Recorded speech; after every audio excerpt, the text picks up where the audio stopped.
শেখ হাসিনা ও তার দল আওয়ামী লীগের ষড়যন্ত্র যেন থামছেই না, এমন অভিযোগ বারবারই উঠে আসছে দলটির বিরুদ্ধে। এবার দেশ বিরোধী এমনই এক ষড়যন্ত্রে ফেসে যাচ্ছেন হাসিনা সহ দলের বেশ কিছু নেতাকর্মী। অন্তর্বর্তী সরকারকে উৎখাত ও শেখ হাসিনাকে দেশে ফেরাতে আওয়ামী লীগ নেতাকর্মীদের সমন্বয়ে জয় বাংলা ব্রিগেড নামে একটি অনলাইন প্ল্যাটফর্ম খোলা হয়, যেখানে গেল বছরের 19 ডিসেম্বর জয় বাংলা ব্রিগেডের জুম মিটিংয়ে অংশ নেন শেখ হাসিনা সহ 577 জন। মিটিংয়ে যুদ্ধের ঘোষণা দেন হাসিনা, আন্দোলনের প্রস্তুতি নিতে নির্দেশ দেন তিনি। যুক্তরাষ্ট্র প্রবাসী আওয়ামী লীগ নেতা ডক্টর রাব্বি আলমের নেতৃত্বে কিভাবে সারা দেশে এই ব্রিগেড গড়ে উঠেছে, কোন জেলায় কে কিভাবে কাজ করছে তা নিয়েও মিটিংয়ে আলোচনা হয়।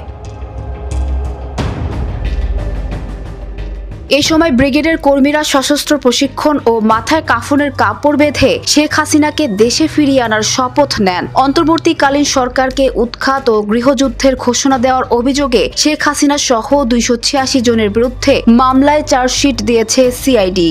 14 August Dhaka metropolitan magistrate Ariful ইসলামের আদালতে চার্জশিটটি দাখিল করা হলে আসামিদের বিরুদ্ধে গ্রেফতারি পরোয়ানা জারি করা হয়। মামলায় 284 জনকে সাক্ষী করা হয়েছে। তাদের সবাই আইনশৃঙ্খলা রক্ষাকারী বাহিনীর সদস্য।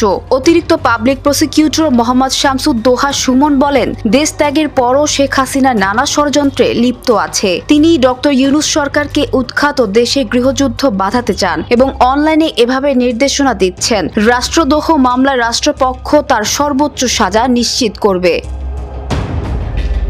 চার্জশিটে উল্লেখ করা হয়, অনলাইন ভিত্তিক সংগঠনে জয় বাংলা ব্রিগেডের মিটিংয়ে শেখ হাসিনা বলেন, গ্রামে গঞ্জে সব জায়গায় ডক্টর ইউনূস এজেন্ট লাগিয়ে দিয়েছে। তারা আওয়ামী লীগের যাকে পাবে ঘরে ঢুকে হত্যা করবে। এ সময় তাদের উপযুক্ত জবাব দিতে হবে বলে জানান শেখ হাসিনা।